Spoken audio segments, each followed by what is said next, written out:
J'espère que vous vous portez bien. C'est la volonté de Dieu, que vous soyez en bonne santé. Je parle encore des prophéties. Certainement, j'en finis aujourd'hui. Un jour, j'écrivais un livre sur les prophéties où vous aurez beaucoup de détails, où je parlerai des choses dont je n'ai pas parlé pendant cette série d'enseignements sur les prophéties, et où je parlerai même des choses dont j'ai parlé, mais en donnant plus de détails, en expliquant mieux. Et je vous le dis souvent, les livres sont les meilleurs instruments, les meilleures choses qui puissent vous faire comprendre la parole de Dieu. Ce que je vous enseigne pendant 30 minutes, si vous regardez dans le livre, c'est peut-être des enseignements de 100 pages que je résume, ou peut-être de 50 pages. Dans le livre, il y a beaucoup de versets, il y a beaucoup d'explications, beaucoup de détails, les versions, etc. Donc, je vous encourage, si vous avez de l'argent et la volonté, je vous encourage à lire le livre. Mais si vous ne le voulez pas, vous avez choisi. Sachez que vous ne comprendrez pas comme celui qui lit le livre. Je ne fais pas la promotion de mes livres, ce n'est pas pour vendre les livres, mais moi-même, je préfère lire mon livre plutôt que d'écouter un enseignement audio seulement. C'est bien de l'écouter, mais quand je lis mes livres, moi-même, j'apprends beaucoup de choses là-dedans, parce que souvent, quand je les écris, c'est par inspiration, c'est souvent par les recherches que je fais sur place, et après, quand je lis, moi-même, j'apprends encore des choses, parce que quand j'écrivais, je n'avais pas tout ça en moi, mais c'est au moment où j'écrivais que je faisais les recherches. Et souvent, c'est dans mon ordinateur que quand je lis, que je me dis, si cet enseignement, je ne l'avais pas vu dans mon ordinateur, que je le trouvais sur un papier ou dans un livre, je n'aurais pas su que c'est moi qui ai écrit ça. C'est parce que c'est dans mon ordinateur du bureau que je commence à apprendre des choses. C'est moi qui avais écrit ça. Effectivement, c'est moi. Je veux parler de l'égarement de l'Église. Quand je parle des prophéties, l'égarement de l'Église.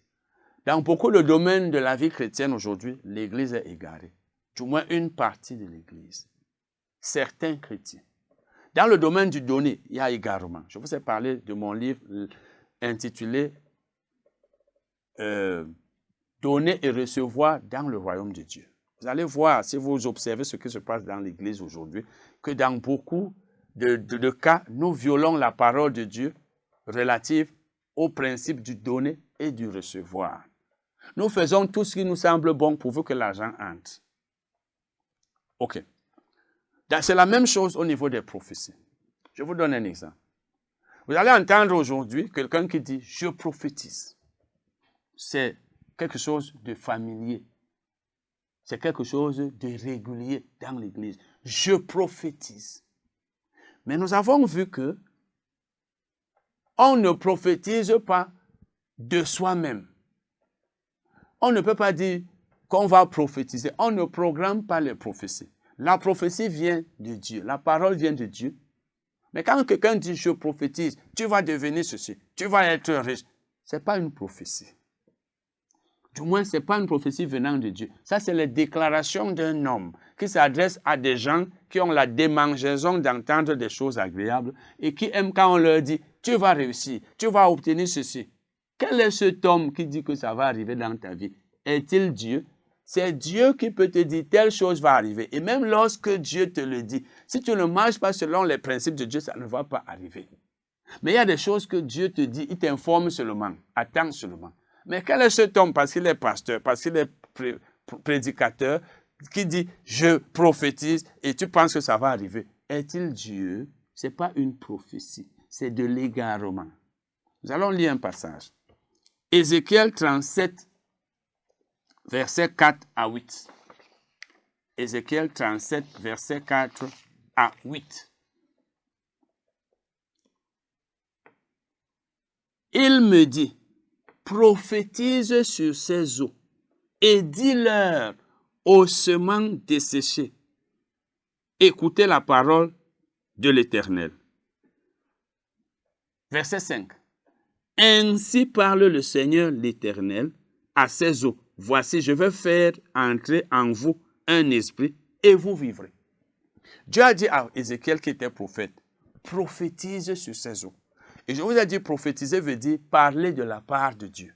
Donc Dieu était en train de lui dire, parle à ces eaux de ma part. Dis-leur que voici ce que je suis en train de leur dire.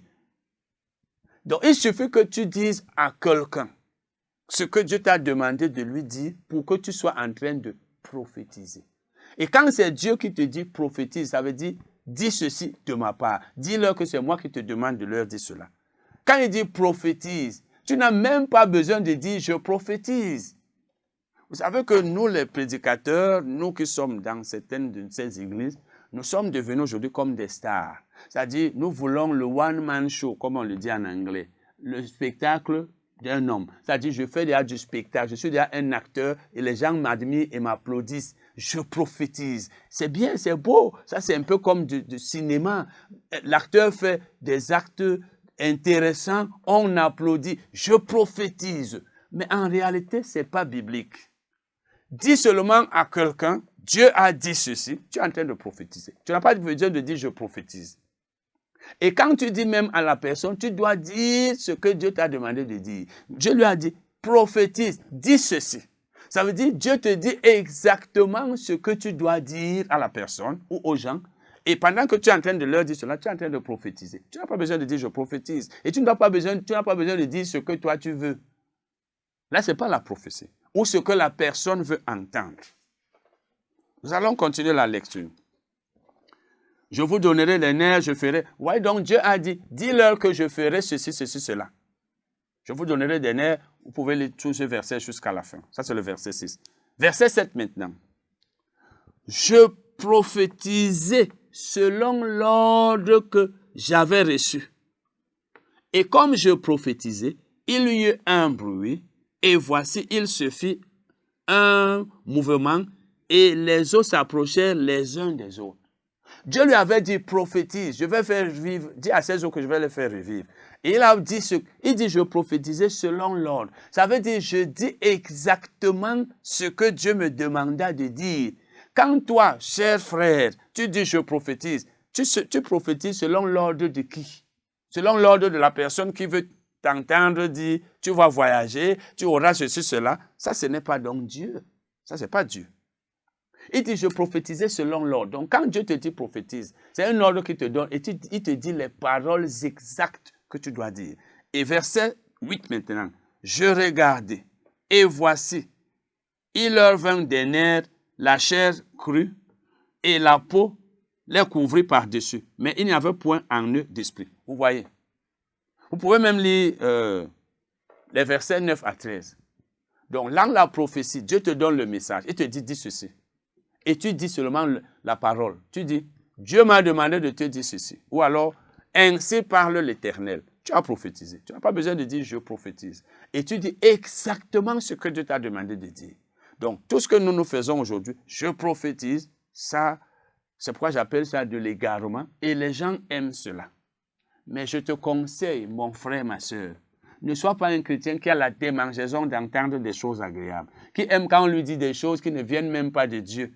Ça te plaira, mais ça ne transformera pas ta vie. C'est pourquoi la vie de plusieurs est restée la même. Parce qu'ils veulent qu'on dise, je prophétise. Moi, j'ai souvent dit aux frères qui suivent mes enseignements dans notre salle, si Dieu m'avait donné le pouvoir de déclarer des paroles dans votre vie pour la changer, je demanderai à chacun de vous de rédiger sur un papier la liste de tous ses besoins. Et je lirai en déclarant, reçois tel ceci, je prophétise, tu seras ceci. Si tu veux même être directeur général d'une entreprise, je dirais, je prophétise, tu vas être directeur général de ceci. Je prophétise, tu auras le visa. Je déclarerai cela et vous obtiendriez tout cela. Mais Dieu ne m'a pas donné ce pouvoir et Dieu ne l'a donné à aucun homme.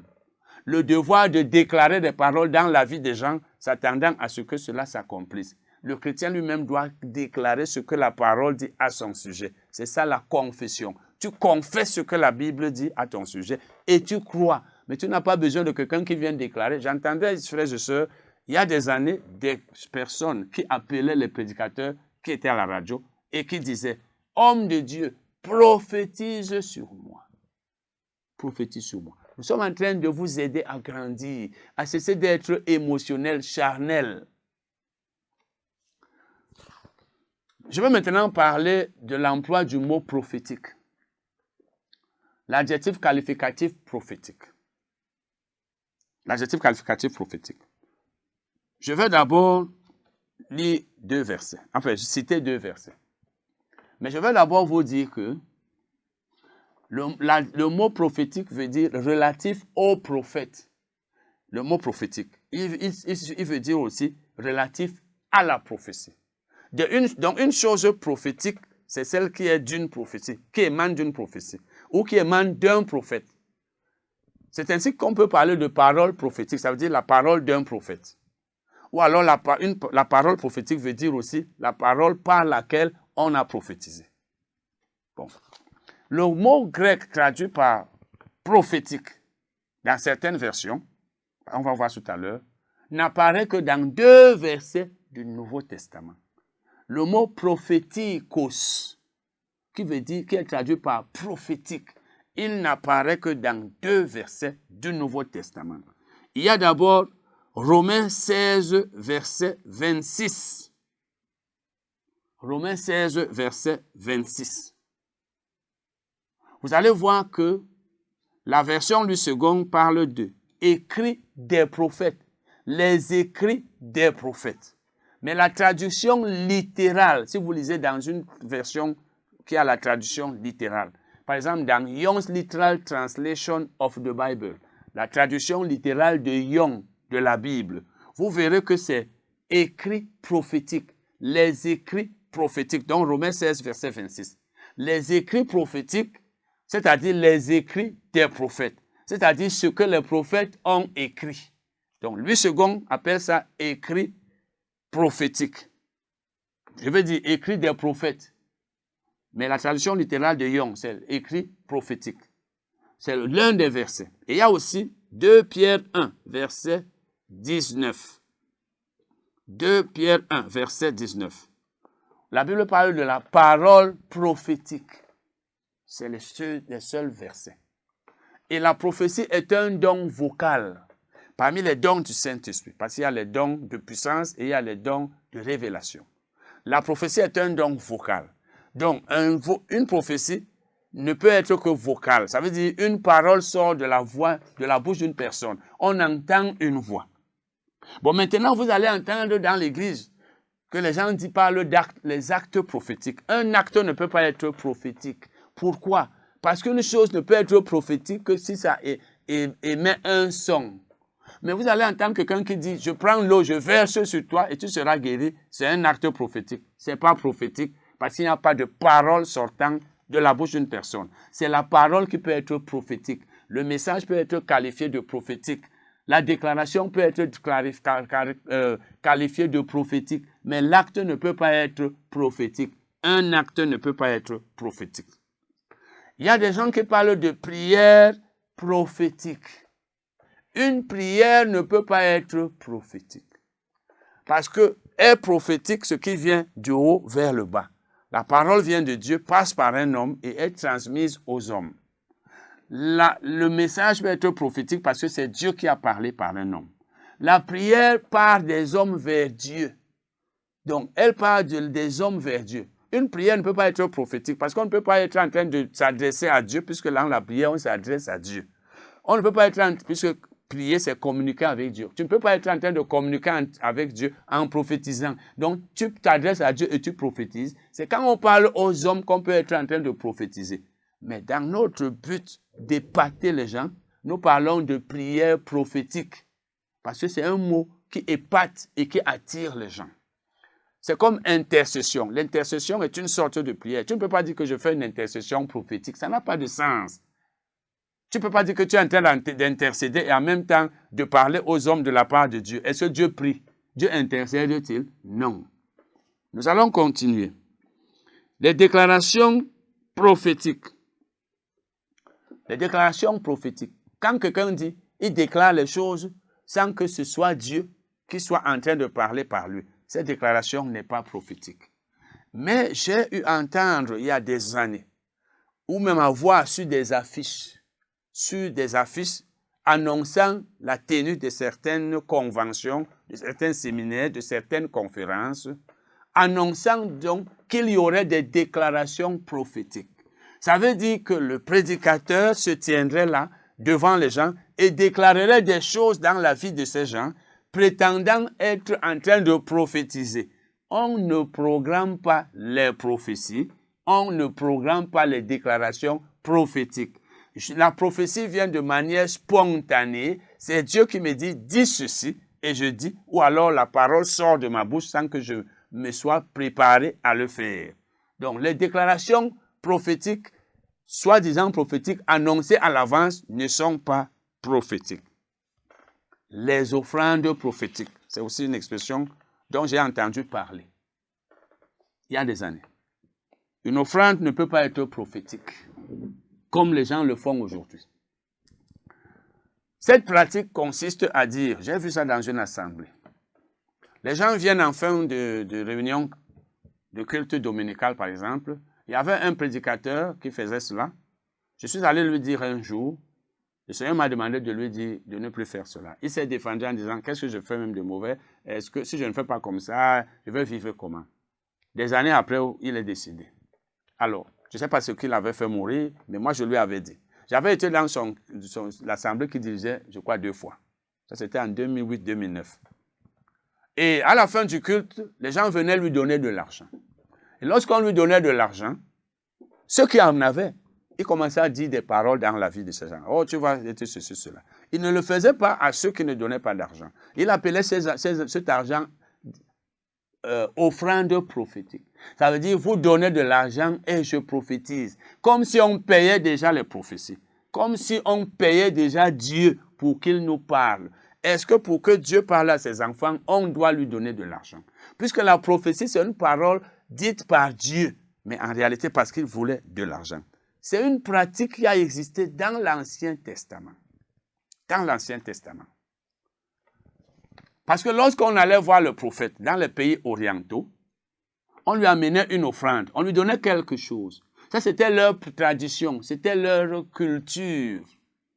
Et les prophètes ont commencé à faire ceci. Quand tu lui donnes de l'argent, il dit des paroles positives à ton égard. Il déclare des soi-disant prophéties favorables à toi parce que tu lui as donné de l'argent. Et c'est ce que les prédicateurs font aujourd'hui. Je ne sais pas si certains le font encore ou plusieurs. Je vais vous lire un passage. Michée 3, verset 5. Michée 3, verset 5. Ainsi parle l'Éternel sur les prophètes qui égarent mon peuple, qui annoncent la paix si leurs dents ont quelque chose à mordre. Ça veut dire, quand vous leur avez donné à manger, il vous dit qu'il y aura la paix. Il n'y aura pas de guerre, il n'y aura pas de problème. Dieu est avec vous parce que vous leur avez donné de l'argent. C'est ce qui se faisait dans l'Ancien Testament. Et qui publie la guerre si on ne leur met rien dans la bouche. Donc tu ne lui donnes pas de l'argent. Il dit, il y aura la guerre. Vous allez périr. Les ennemis vont venir vous vaincre. Donc il déclarait des choses en fonction de l'argent qu'il recevait. Et s'il n'en recevait pas, il déclarait des choses négatives. Il prophétisait le malheur quand il n'avait rien reçu de ces gens. Il prophétisait le bonheur, la bénédiction, la réussite quand on leur avait donné de l'argent. C'est ce que font aujourd'hui certains prédicateurs, comme celui dont je vous ai parlé. Verset 11. Verset 11. Ces chefs jugent pour des présents. Ces sacrificateurs enseignent pour un salaire. Voici ce que la Bible dit, ce qui nous intéresse le plus. Et ces prophètes prédisent pour de l'argent. Ils prédisent pour de l'argent. Ils disent, ceci va t'arriver, tu vas voyager, tu auras un mari blanc, tu vas trouver un emploi avec un bon salaire, tu ne vas plus souffrir, je prophétise. Il t'annonce ça parce que tu lui as donné de l'argent. Et Dieu a dit, malheur à ces gens. Malheur à ces gens. Vous voyez, disons maintenant, au verset 6 même, il a dit, à cause de cela, vous aurez la nuit et plus de vision.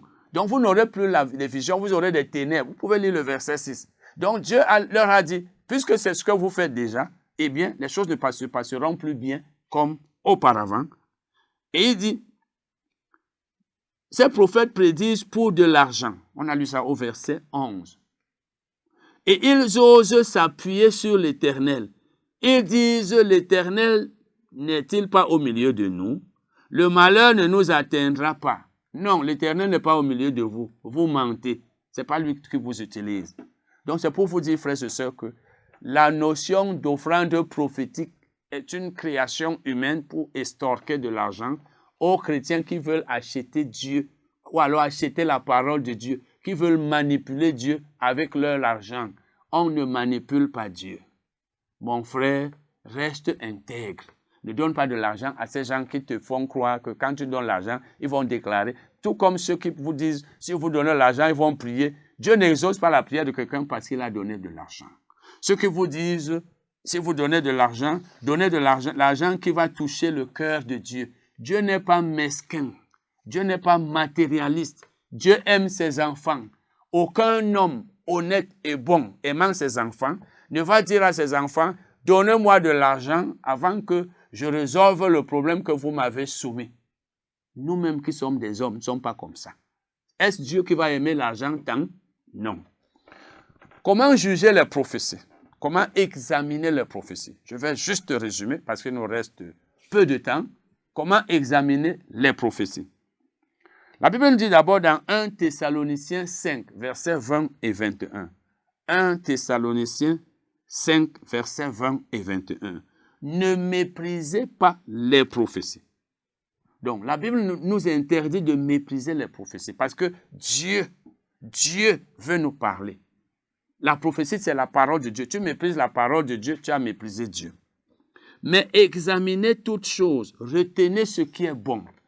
Donc, le fait que nous n'ayons pas le droit de mépriser les prophéties ne veut pas dire qu'on va tout accepter dans les prophéties.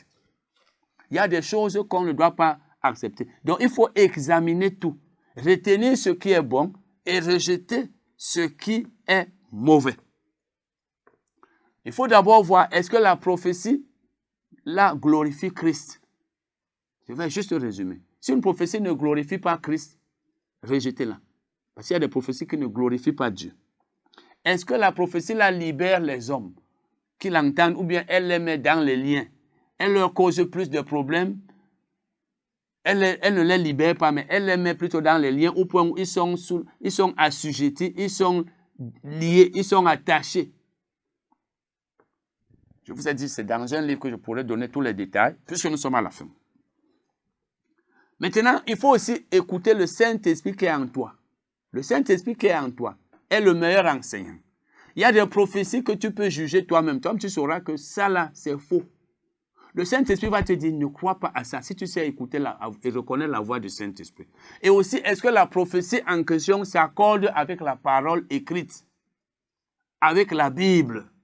Parce que si une prophétie contredit la Bible, elle ne vient pas de Dieu. Il faut donc que tu maîtrises la Bible dans ce domaine-là.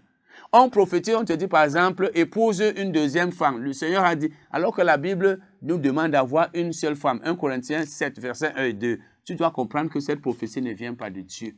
C'est pourquoi le chrétien doit connaître la parole. Bon, maintenant, il y a plusieurs années, il y avait une prophétie dans une assemblée de la ville de Yaoundé, m'avait-on dit. Il était dit, dans cette prophétie, que le Cameroun gagnerait la Coupe du Monde.